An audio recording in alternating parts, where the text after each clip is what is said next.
On May 7, 2026, the market hit a wall.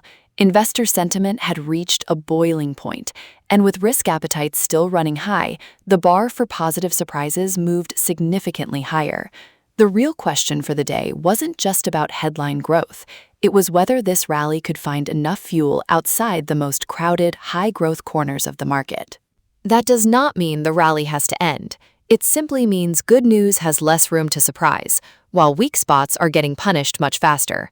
The market is currently being asked to digest several challenges simultaneously, and that leaves very little room for disappointment. CoreWeave made that tension clear. Revenue jumped 112% from a year ago to over $2 billion, which shows that demand for AI compute is very real. But look at the other side, a $740 million net loss, alongside $536 million in net interest expense. It is a reminder that fast growth looks quite different when the financing bill is that large. Datadog offered a contrasting picture, reporting first-quarter revenue of about $1.01 billion, a 32% increase from a year ago. Management also raised their outlook for the full year. In a market currently prioritizing efficiency, software businesses with clear, visible revenue growth are becoming easier to favor over those requiring massive, capital-heavy infrastructure investment. Market shifts in crowded sectors rarely happen overnight. Instead of a clean exit from all growth, capital tends to rotate. Investors often pull money from capital-intensive businesses with heavy build-out costs and move toward firms where operating leverage, visible revenue, and clearer cash flow are easier to track.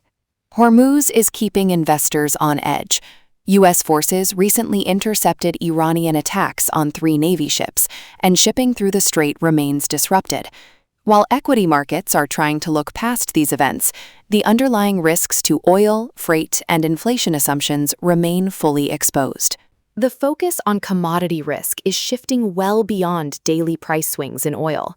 Governments are increasingly prioritizing the strategic stockpiling of energy, fertilizers, and industrial metals to secure their domestic interests.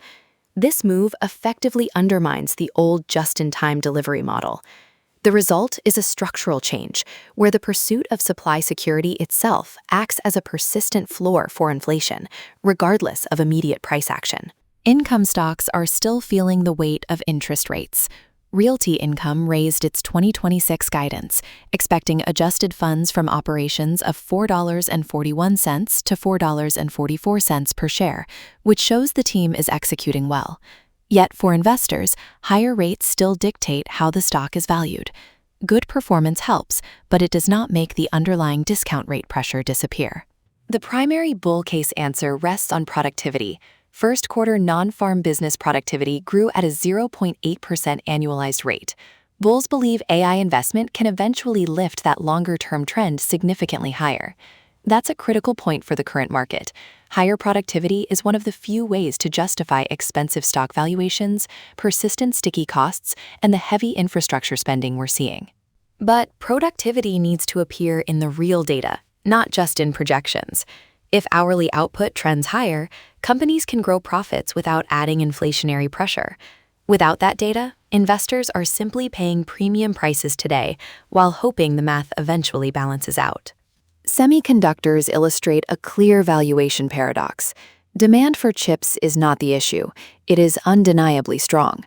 The real question is whether stock prices have already moved ahead of that reality. When sentiment runs this hot, even genuine demand can leave investors disappointed if company earnings do not accelerate fast enough to justify the current price.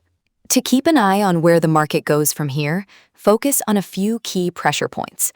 Watch whether investor sentiment cools off naturally or leads to forced selling. Check if CoreWeave can keep its financing and interest costs under control. See if software leaders like Datadog continue to deliver clear, visible strength.